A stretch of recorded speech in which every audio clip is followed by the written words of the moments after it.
Auntie Yvonne Agus has spent decades fighting for Aboriginal rights and reconciliation.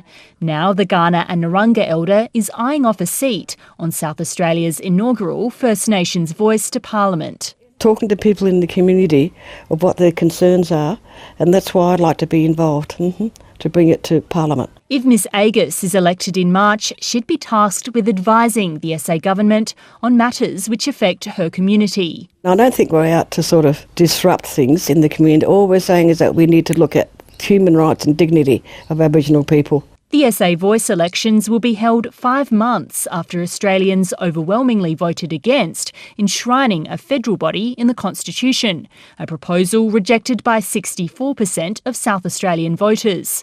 Kaurna elder Uncle Jeffrey Newchurch says many First Nations people are still hurting after the referendum. Well, it was a big dampener, but I think from my conversations with my Aboriginal community and even with non-Aboriginal community, our voice is important here. Mr Newchurch says he's undecided about whether he'll run for election, but is encouraging young people to nominate. People like myself and other elders that we need there to get that balance with these young people.